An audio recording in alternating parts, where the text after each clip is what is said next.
जीवन में इतनी सारी तकलीफों का सामना करना पड़ रहा है।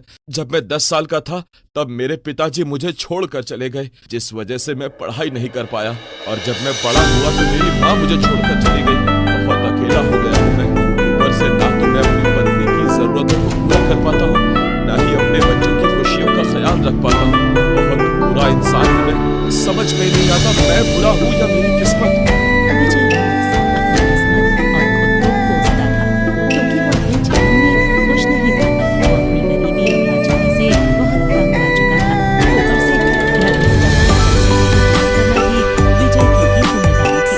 शाम को जब विजय घर जाता है, विजय की बहन सुधा अपने मन से विजय से कहती है, आज रात का खाना तो बन गया, पर कल सुबह के लिए घर में राशन नहीं है। लगभग एक हफ्ता निकल गया, लेकिन अभी तक तुमने घर में राशन नहीं डलवाया। तुम्हें क्या लगता है मुझे बहुत शौक है तुम्हारी बातों को नजरअंदाज करने का? मुझे भी पता है कि राशन कितना जरूरी है, लेकिन मैं मजबूर हूँ। मेरे पास राशन खरीदने के लिए पैसे नहीं है, और गांव का जो लाला है वो उधारी पर सामान देने को तैयार नहीं है, क्योंकि हमने अब तक का उसका पहले वाला हिसाब ही चुकता नहीं किया। अरे बहुत परेशान हो गई हूँ मैं। कि अगर तुम्हारे सर पर इतनी ही गरीबी थी तो तुमने शादी क्यों की? इस गरीबी में बीवी बच्चों की जिम्मेदारी उठाना अगर तुम्हारे बस की बात नहीं थी तो क्यों की शादी? अगर तुम ऐसी बुरी स्थिति में मेरा साथ नहीं दे सकती हो तो तुम अपने मायके जा सकती हो, मुझे कोई दिक्कत नहीं है। वैसे भी जीवन साथी का मतलब होता है कि वो हर अच्छे बुरे वक्त में अपने साथी का साथ दे, पर तुम तो मुझे हर वक्त सिर्फ और सिर्फ ताने ही देती रहती हो। अरे तो क्या करूं? मैं भी तो परेशान हो गई हूँ ऐसा जीवन जीते जीते। ना तो तुम हमें एक अच्छा जीवन दे सकते हो और ना ही हमारी छोटी मोटी जरूरत को पूरा कर सकते हो। इसलिए बेकार है तुमसे कुछ कहना। मैं तो जा रही हूँ अपने कमरे में सोने। पत्नी की बातें सुनकर विजय का मन ना तो खाना खाने का कर रहा था और ना ही सोने का, लेकिन फिर भी जैसे तैसे खुद को शांत करके विजय खाना खाता है और फिर अपने कमरे में जाकर सो जाता है। अगली सुबह उठकर विजय फिर से नाखुश मन से खेती करने के लिए खेत जाता है। तभी विजय की नजर एक चमचमाती हुई हरी मिर्च के ऊपर जाती है। दिन में भी उस मिर्च की चमक इतनी ज्यादा थी कि विजय की आंखें उस चमक से चौंधिया जा रही थीं। अरे ये हरी मिर्च इतनी चमक क्यों रही है? कहीं मेरी आंखें तो खराब नहीं हो गईं? और ये क्या, ये हरी मिर्च तो आम मिर्च के मुकाबले काफी बड़ी भी है। मुझे तो कुछ भी समझ नहीं आ रहा, आखिर ये सब क्या है? आज तक तो कभी मेरे खेत में ऐसी मिर्च की खेती नहीं हुई, फिर आज अचानक से। विजय उस मिर्च को अपने हाथ में लेता है और हाथ में लेते ही उस मिर्च से एक हरी मिर्च जैसी परी निकलती है। परी को देखकर विजय थोड़ा हड़बड़ा जाता है और पीछे की ओर हो जाता है।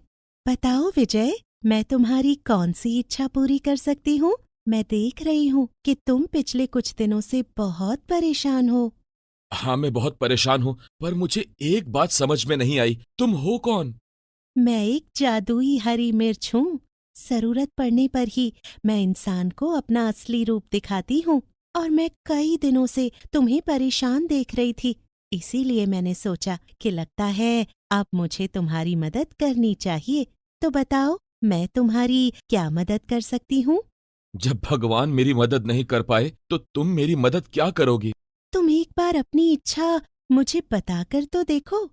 ठीक है फिर, अगर तुम सच में मेरी इच्छाओं को पूरा कर सकती हो तो मेरी यही इच्छा है कि मैं अब अपना गरीबी वाला जीवन नहीं जीना चाहता। मुझे अमीर बनना है, मेरे पास धन दौलत गाड़ी बंगला सब कुछ हो, मैं ये चाहता हूँ। क्या तुम मेरी इच्छा पूरी कर सकती हो?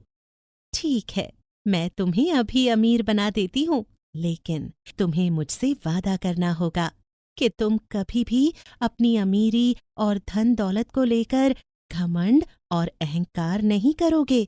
हमेशा तुम्हारे दरवाजे पर आने वाले गरीब जरूरतमंद लोगों की तुम मदद करोगे, कभी किसी को खाली हाथ नहीं रखोगे। ठीक है, मैं वादा करता हूँ कि अमीर बनने के बाद मैं कभी किसी के साथ कोई बुरा व्यवहार नहीं करूंगा और कभी किसी को अपने दरवाजे से खाली हाथ वापस नहीं करूंगा।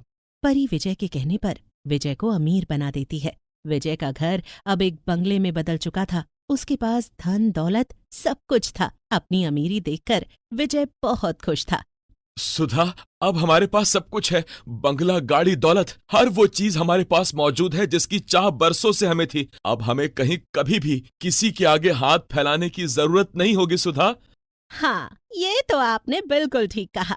मैं तो बेकार में ही आपको ताने सुनाती थी, पर आप तो बड़े ही किस्मत वाले निकले। अरे आज के टाइम में कहाँ किसी को परी या फिर कोई जादुई हरी मिर्च मिलती है।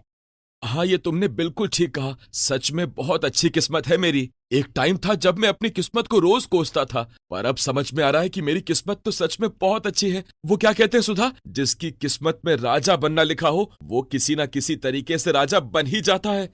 विजय अमीर होते ही परी से किया हुआ वादा भूल जाता है, इसलिए विजय के मन में घमंड और अहंकार ने जगह ले ली थी।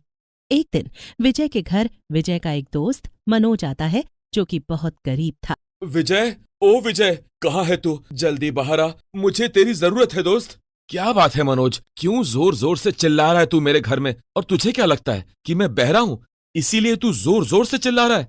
अरे नहीं विजय, ऐसी कोई बात नहीं। वो दरअसल मैं बहुत परेशान था। अरे अब तू परेशान है तो उसमें मैं क्या करूं? विजय, मुझे तेरी जरूरत है दोस्त। बहुत परेशान हो गया हूं, घर में बहुत आर्थिक तंगी चल रही है, इसीलिए मुझे तुझसे थोड़ी मदद चाहिए। भगवान के लिए अपने दोस्त की मदद कर दे, तेरा बहुत एहसान होगा मुझ पर। अरे पर मुझे तेरी कोई मदद नहीं करनी और ना तुझ पर कोई एहसान करना है, इसीलिए तू किसी और का दरवाजा खटखटा, क्योंकि यहाँ तो तेरी मदद करने वाला कोई नहीं है। विजय यार, तू तो मेरा दोस्त है ना, फिर भी तू मेरी मजबूरी नहीं समझ पा रहा है। तू तो जानता है ना कि 2 महीने बाद मेरी बीवी की डिलीवरी होने वाली है और मुझे पैसों की बहुत जरूरत है। भगवान के लिए मेरी मदद कर दे भाई। अरे मेरे भाई, मेरे पास पैसे नहीं है और मैं चाहकर भी तेरी मदद नहीं कर सकता, तो भगवान के लिए यहाँ से चला जा। मुझे और मेरे घर वालों को परेशान मत कर, क्योंकि तुम जैसे गरीब लोगों का रोज का यही ड्रामा है, कोई ना कोई बहाना लगाकर आ जाते हैं पैसे मांगने के लिए। विजय मनोज की बेइज्जती करके उसे भगा देता है। बेचारा मनोज उदास परेशान होकर वहां से चला जाता है और थोड़ी देर बाद विजय अपनी गाड़ी में बैठकर कहीं जा रहा होता है कि तभी रास्ते में विजय को एक भिखारी नजर आता है। भिखारी को देखकर विजय अपनी गाड़ी दूसरे रास्ते की ओर मोड़ने लगता है। तभी भिखारी भागता हुआ विजय की गाड़ी के आगे आ जाता है, जिससे विजय को बहुत गुस्सा आता है। अबे ओए भिखारी, तुझे मरने के लिए मेरी ही गाड़ी मिली थी क्या? अगर मरने का इतना ही शौक है तो कहीं और जाकर मर, मेरी गाड़ी के आगे आकर क्यों मरना चाहता है तू? मालिक, 2 दिन से भूखा हूं, कुछ खाने को दे दीजिए। हे भगवान, अरे तू 2 दिन से भूखा है या पिछले 2 महीने से, मुझे इससे क्या? मैंने ठेका थोड़ी ना ले रखा है तुम जैसे भिखारियों को खाना खिलाने का। अब भगवान के लिए यहाँ से चला जा, वरना मैं अपनी गाड़ी से तुझे ठोक दूंगा। मालिक, आप कैसी बातें कर रहे हो? माना कि मैं गरीब भिखारी हूँ, पर इसका मतलब ये नहीं कि आपकी नजर में मेरी कोई कीमत ना हो। मालिक, मैं बहुत भूखा हूँ और काम करने की स्थिति में नहीं हूँ, वरना मैं मेहनत करके भी खा सकता था, पर भगवान ने मुझे काम करने के लायक ही नहीं छोड़ा है। देख, अपना दुख दर्द तू किसी और को जाकर सुना। तेरे जैसे बहुत देखे हैं मैंने, जब देखो तब कहीं ना कहीं से मुंह उठाकर चले आते हैं भीख मांगने के लिए। मेरे पास तुम जैसों के लिए बिल्कुल भी टाइम नहीं है। विजय के ऐसा कहते ही वो भिखारी उसी जादुई हरी मिर्च वाली परी का रूप ले लेता है। परी को देखकर विजय को परी से किया हुआ वादा याद आने लगता है और विजय हाथ जोड़कर परी से कहता है, परी, तुम? परी, मुझे नहीं पता था कि तुम मेरी परीक्षा ले रही हो। देखो, भगवान के लिए मुझे माफ कर दो, मैं थोड़ा सा अहंकारी हो गया था, इसीलिए मैंने ये सब किया, वरना सच बताऊं तो मैंने कभी नहीं सोचा था कि मैं कभी किसी के साथ ऐसा करूंगा। मुझे माफ कर दो। विजय, मुझे कुछ भी सुनने और समझने की जरूरत नहीं है। जिस दिन मैंने तुम्हें अमीर बनाया था, उस दिन से ही मेरी नजर तुम पर थी, क्योंकि मुझे अच्छे से पता था कि तुम आगे जाकर ये सब जरूर करोगे। इसीलिए मैंने तुम्हें आईना दिखाने के लिए ये सब किया है। इंसान को हमेशा अपना बुरा वक्त याद रखना चाहिए, पर तुमने ऐसा नहीं किया। तुमने ना तो अपना बुरा वक्त याद रखा और ना ही मुझसे किया हुआ वादा।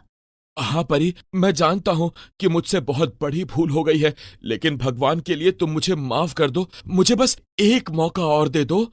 मैं तुम्हें माफ करती हूँ, पर मैं तुमसे तुम्हारा धन दौलत सब कुछ वापस लेती हूँ, क्योंकि मुझे नहीं लगता कि तुम इसके लायक हो।